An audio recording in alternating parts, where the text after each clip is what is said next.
You're listening to Sustainably Geeky, the podcast for everyday environmentalists.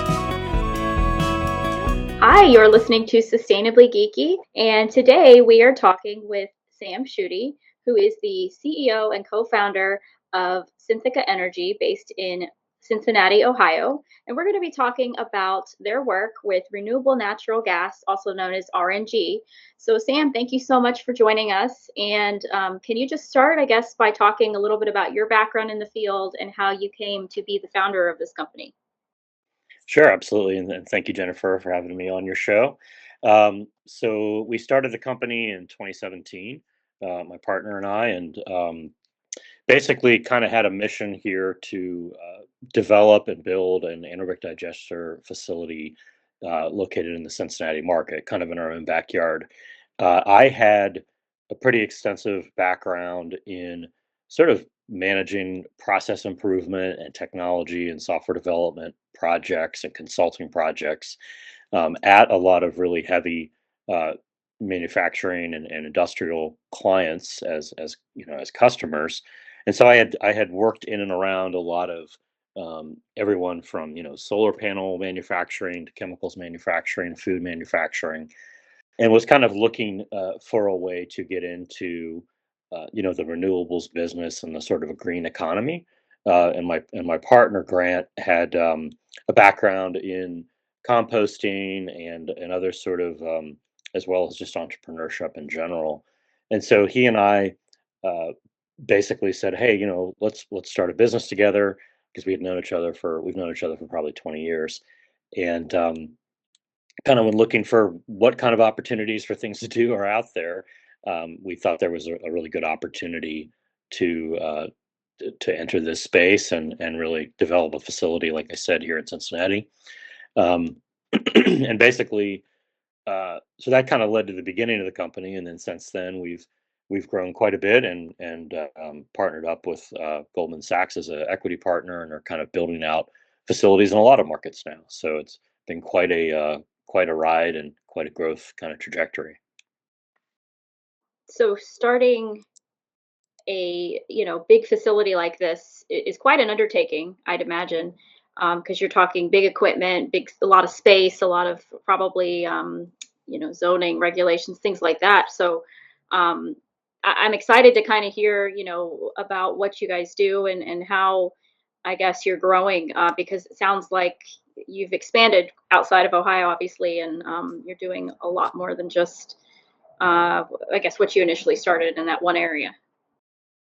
Yeah, that's right. And I mean, basically, what our company does is, so we're a developer of renewable natural gas facilities, and we use anaerobic digestion as a technology to create that renewable natural gas from all kinds of food manufacturing and other organic manufacturing byproducts, right?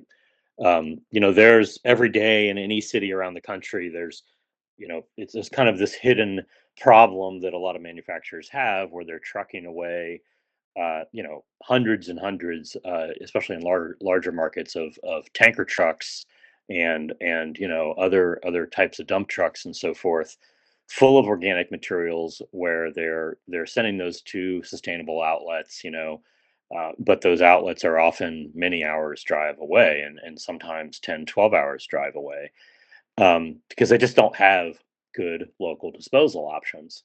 And so the markets that we're focusing in, that's really the case where there, like I said, there's not good disposal outlets, and so that's really been our mission. Is we looked at kind of what we achieved in Cincinnati, which was building the largest and first of its kind facility in Ohio, and really, certainly in the Midwest here, that takes this, like I said, pre-consumer organic waste streams.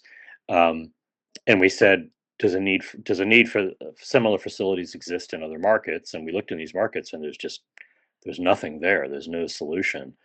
Um, so basically, we jumped at that opportunity and are working now in five different markets around the sort of southeastern and a little bit western part of the U.S. Um, to bring our solution to these markets, and then also working on expanding out that pipeline to sort of additional cities as well. So can you explain what anaerobic digestion is? Because I think a Sure. lot of folks have heard the term, but how does it like work? I guess in the simplest terms possible. You Yeah. know. So basically, it's a biological process that takes place in sealed, uh, steel tanks.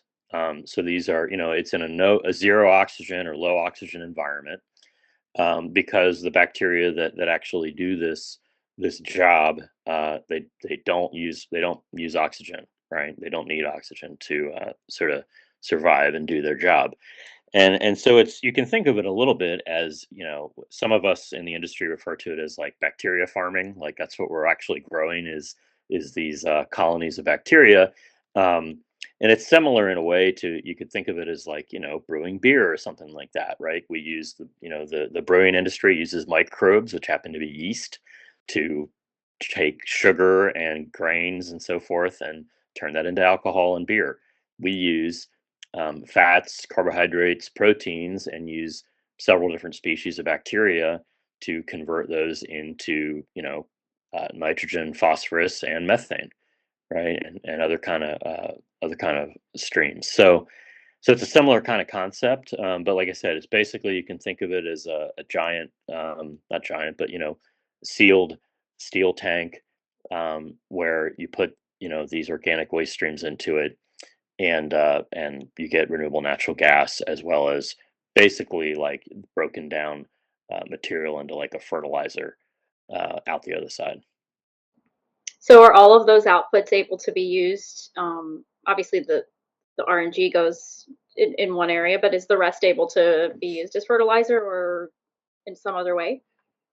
Yeah, I mean, there's a lot of things you can. There's a lot of people trying to kind of extract additional value from that side, like basically our liquid wastes coming out, our liquid byproducts.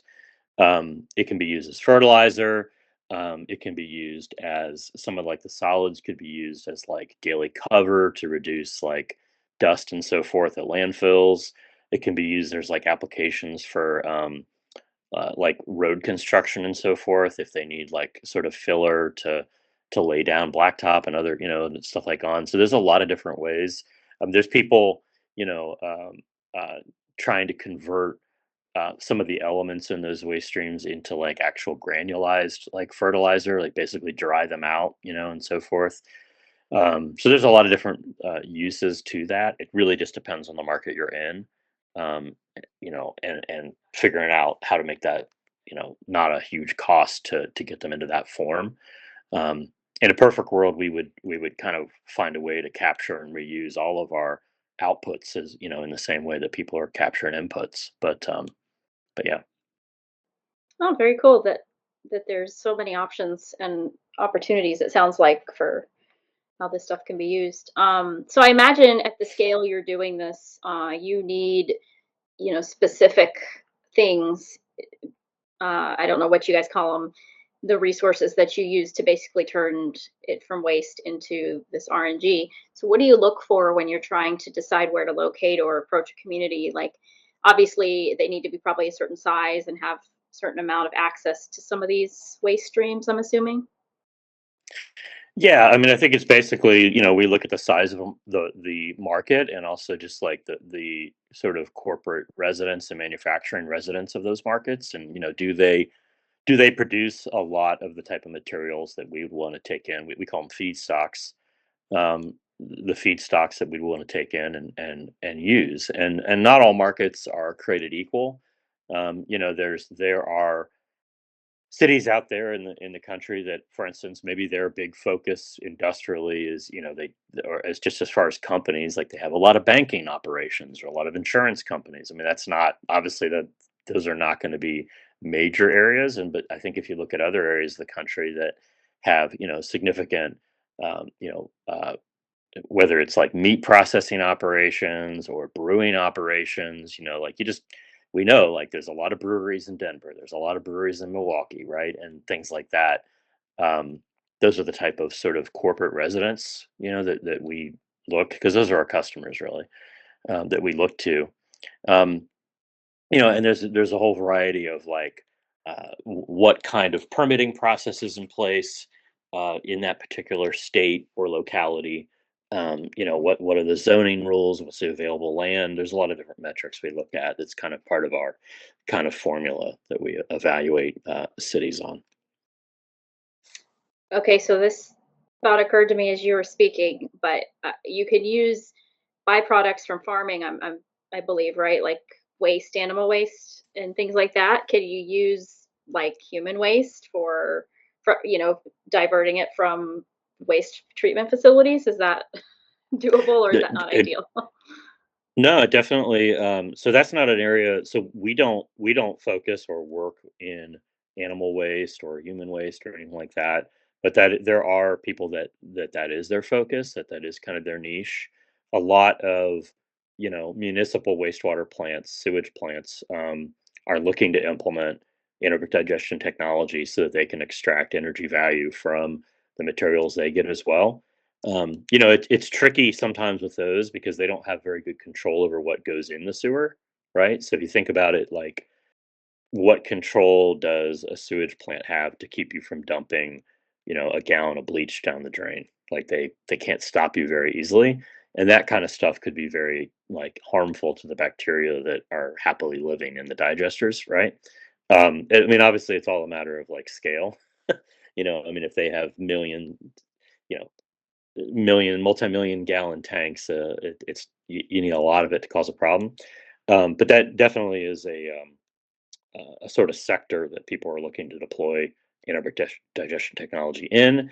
And of course, dairy farms are really the dominant place that you see anaerobic digesters right now. Dairy farms, as well as like you mentioned, wastewater treatment plants are two of the big sectors out there. We're sort of a newer sector, a little bit more evolving niche, being in that food waste and organic manufacturing sort of space that we kind of have a bit of a first mover advantage in because we're looking at that and push and growing in that space, whereas a lot of our competitors are working still in dairy primarily. Okay, well that's good to know that there's different, I guess, options for how to do this. And we did a show, I guess, a couple years ago now, where we talked to folks who were actually turning human waste into fertilizer and other Hmm. products to be used. So I just thought that was an interesting way to, create a circular economy, and this might also looks like have that potential as well. So Yeah, um, definitely. I mean, because that's the problem is a lot of municipalities still landfill their that kind of waste, or they burn it, or they I mean, it's a big problem, right? And basically digesting it so that it becomes biologically inert and pasteurized, and then using it for some other purpose, like you said, like making fertilizer out of it. It's better than landfilling it, you know, yeah, um, and I know or burning it. So it's something people probably don't want to think about because it's kind of gross, and it's our waste, but it is important that we take that into consideration when we're thinking, how do we right, dispose of things in a world where right. the population's growing and space is getting Hmm. smaller. So well, so what does the energy produced from your facilities get used for? I think I read that usually it's either used for vehicles or electricity production. Is that correct? So vehicle fuel is definitely a big part of the market out there for renewable natural gas, but it's definitely not the entire market. I mean, basically, for our facilities, what we do is we produce this natural gas, which is basically methane that we're capturing. I mean, that's what natural gas is. It's methane, right? So we're capturing that methane, purifying it to remove like moisture content and stuff, because obviously coming out of the digesters, there's a lot of humidity in it, so we have to take the moisture out of the gas. And then we inject that renewable natural gas, directly into the utility grid. So basically, the pipelines that the natural gas company has that run past our plants, or that are nearby our plants. And that when you do that, what that allows you to do is basically sell that renewable natural gas to anyone who is interconnected with the grid system, right?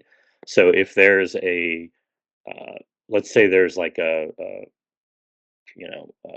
manufacturing plant, or let's just say like a brewery or something like that, 5 miles away from us, they could actually buy our renewable natural gas through sort of a trading of credits and so forth, and say, hey, we are now producing beer with zero carbon, right?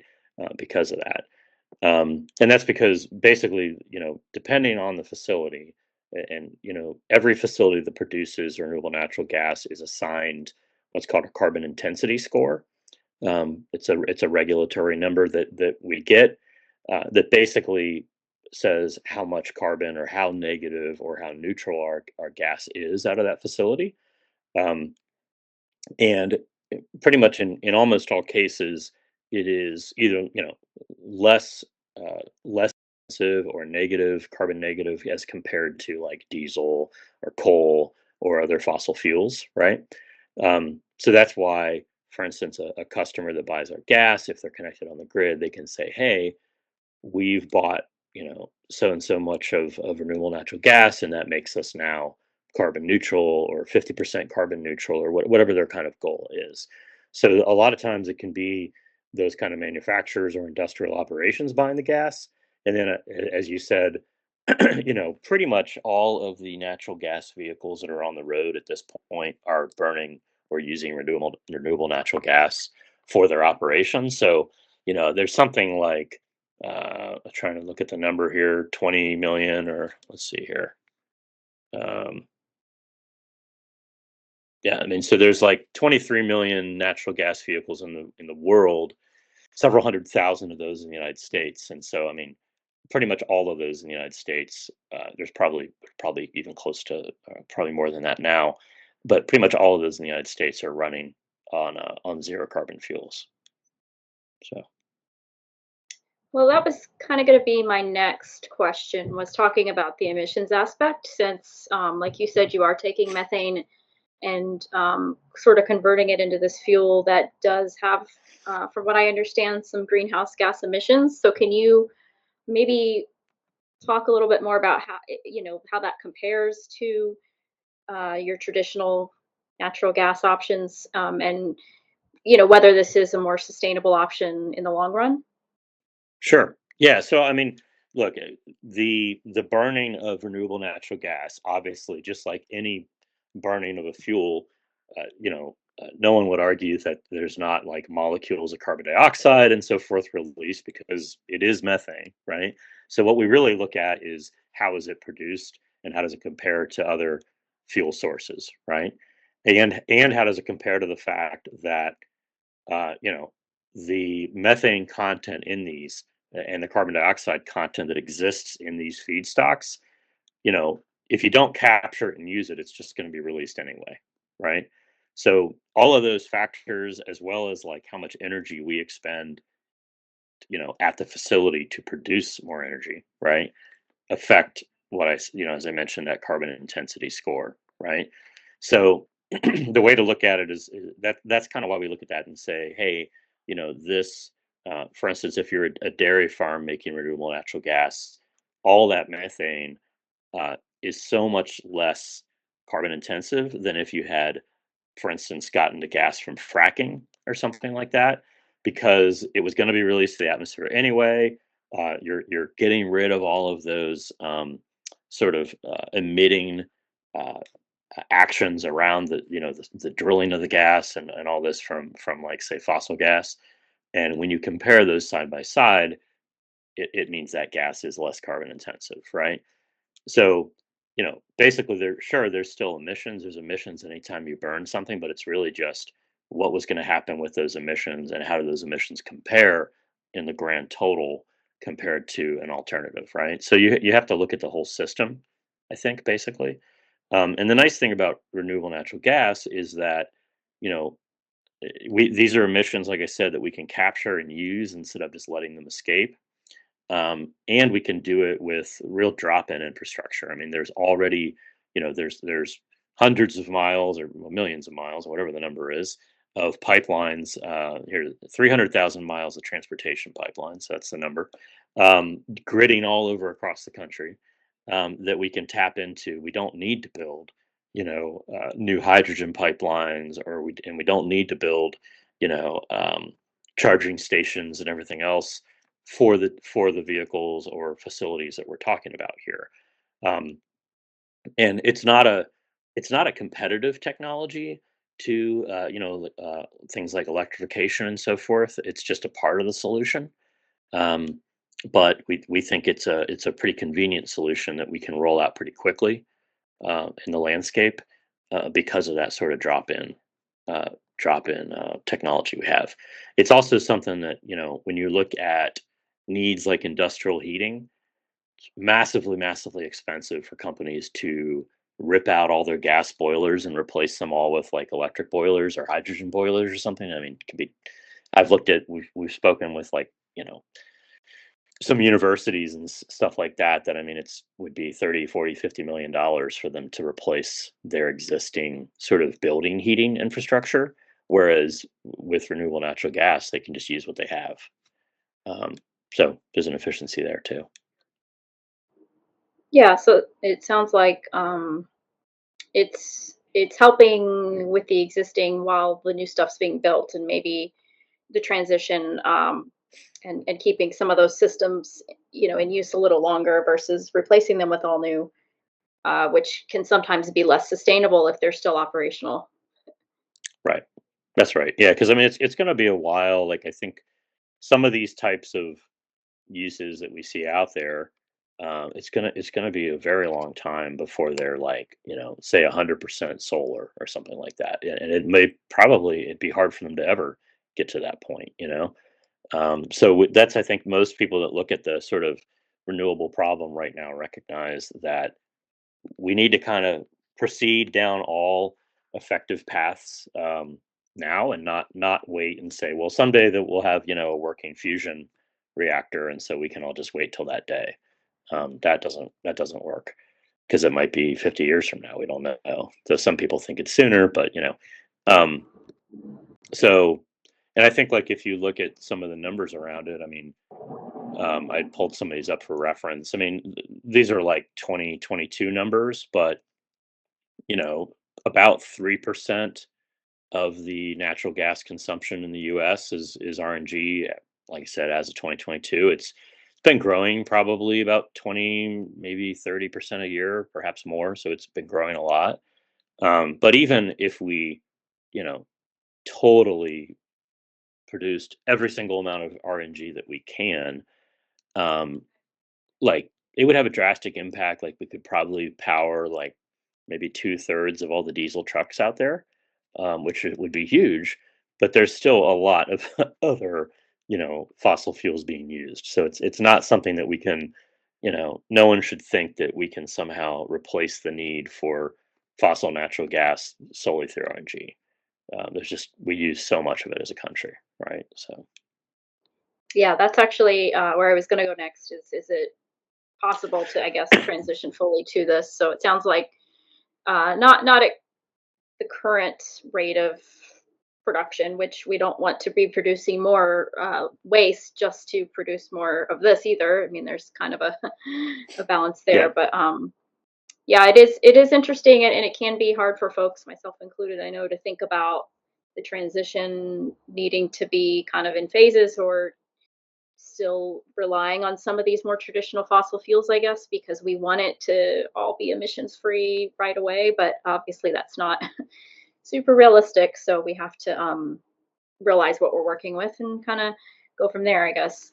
Um, yeah. I think people so people just need to people just need to realize the amount of energy we use in this country is so massive. And think about like how many homes in the city that you live in use gas for heating right now. Uh, and what will it cost if if we said that the only solution that we're open to is switching everything to I don't know, building more and more and more solar, let's say, and switching all heating in your local city to electric.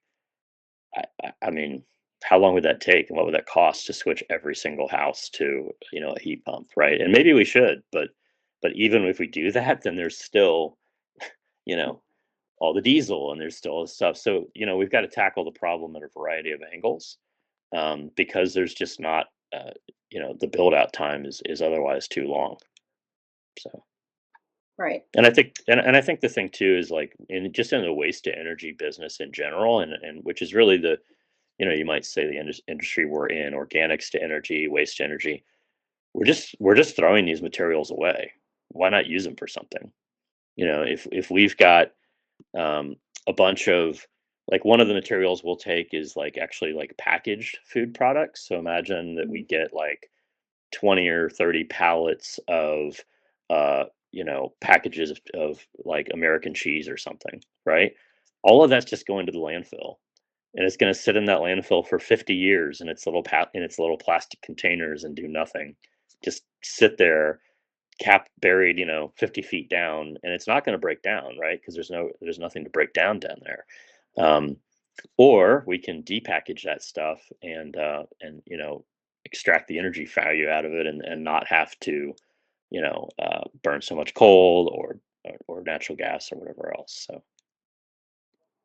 Well, and then if it is in a landfill and those produce methane, aren't landfills required to be burning that off or extracting that? And then it, like you said, it's just going straight into the atmosphere as methane instead of being used in some way. So, well, they're not, I mean, they're not actually, and that's not always true. I mean, um, some landfill, and I'm not an expert in landfill technologies per se. Some landfills are capped, some aren't. There is a lot of renewable natural gas being produced at landfills as well. But I think what we say typically is, uh, well, number one, that for a variety of reasons, that renewable natural gas is not as carbon neutral or carbon negative. It's usually carbon positive. It still can be good because it can be better than diesel. Um, but a lot of folks are working on projects, and it's a very big industry to capture that escaping methane from the landfill and use it instead of letting it escape. But that's a gradual rollout. There's a lot of landfills in the country, and so that should be done too. If we had the goal of replacing, like, let's say if it was our goal to replace, 2/3 of diesel vehicles, right? Then we need to capture all the methane everywhere it's produced, right? Um, so that's just another example of, none of us should be anti landfill gas, because otherwise we're wasting it. We should capture and use it. So, okay, very lots to think about. And yeah, I'm glad we're focusing on how to best utilize what's already there instead of, you know, only relying on what we can get that's new, I guess. right. Um, so as you guys are, looking to expand and maybe just operate what you've already got, has your company benefited from any of the federal or even state legislation that's incentivizing new technologies that help reduce emissions, such as the IRA? I know there was a big focus in some of that towards developing new technologies and things. I'm just wondering if you guys are directly able to take advantage of any of that. Yeah, I mean, one of the big changes with the Inflation Reduction Act was that they added qualified biogas projects to the list of projects that can qualify for investment tax credits. And that's a whole, you know, huge conversation about the mechanics there and how those work. But that is, was definitely an impactful change, that we're looking forward to kind of being able to leverage, because it kind of puts biogas projects on even footing with some of the build up and sort of rollout we've seen with things like solar, um, you know.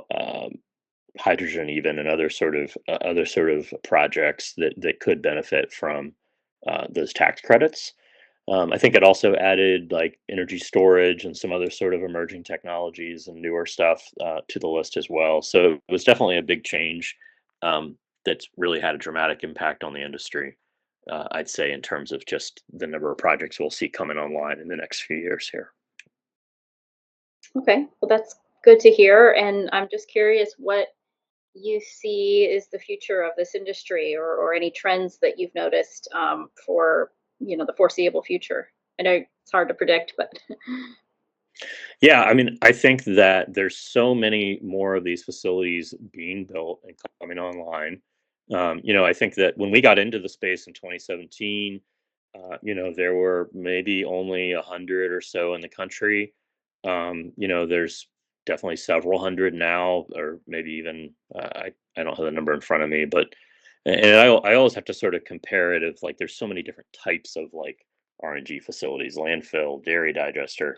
There's a lot of dairy digesters. There's, I'm sure, 300 or 400 of them, hundreds of landfill projects going on, maybe 100 or so projects like ours that people are trying to build that are, organics and food waste processing facilities.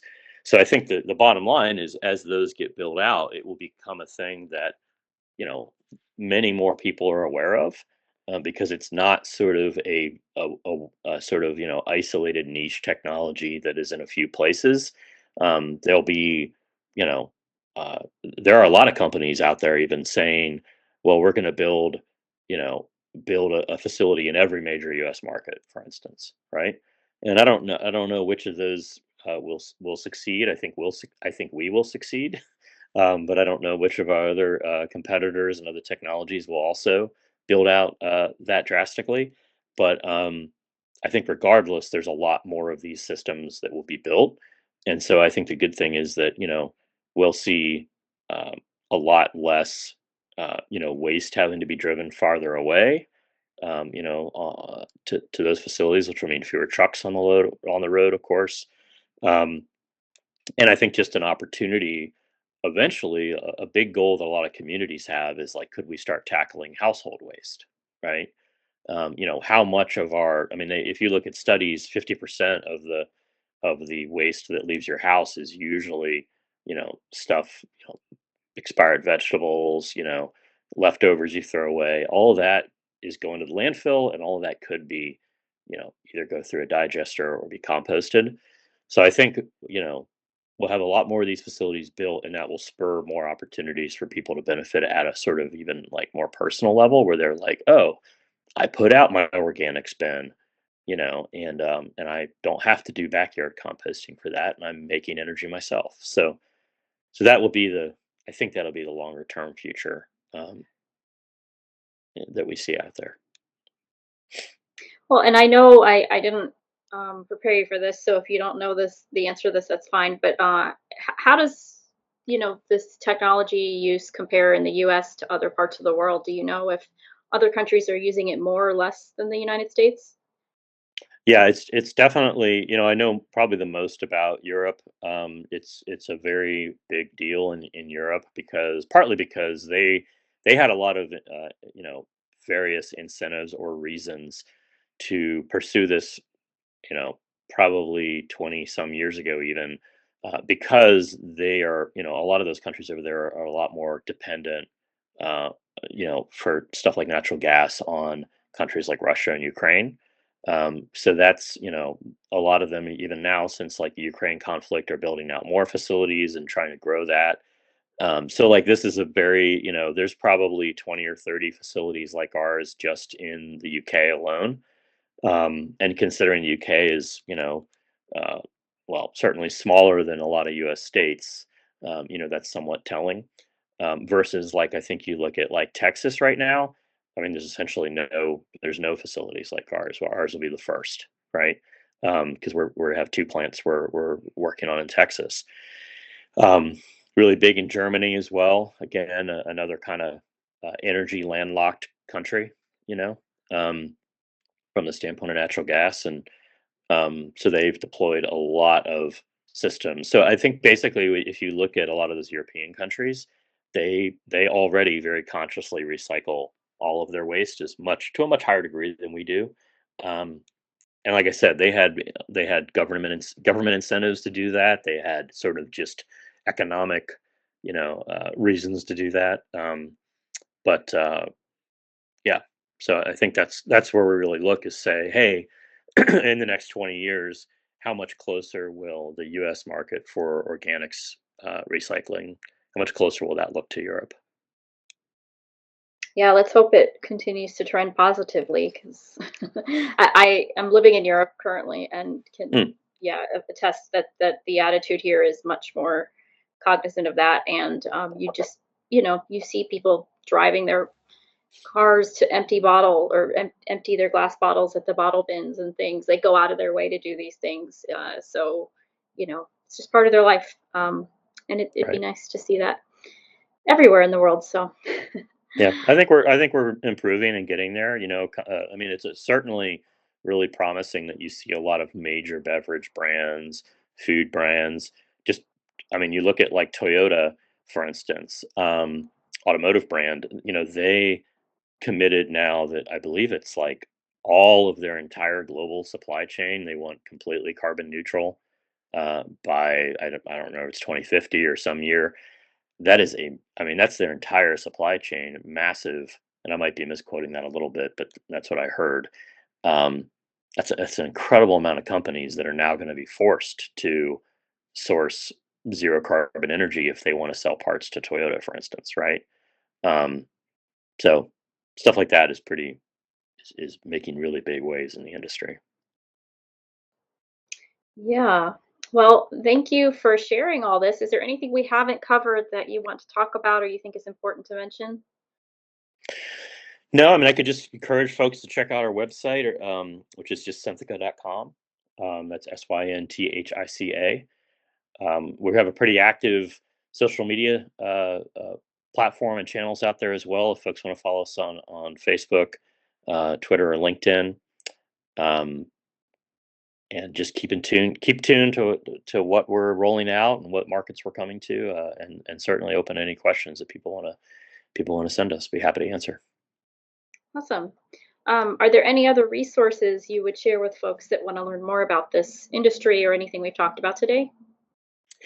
Uh, you know, I, I guess there's some really good resources from some of the trade groups we belong to, like the American Biogas Council.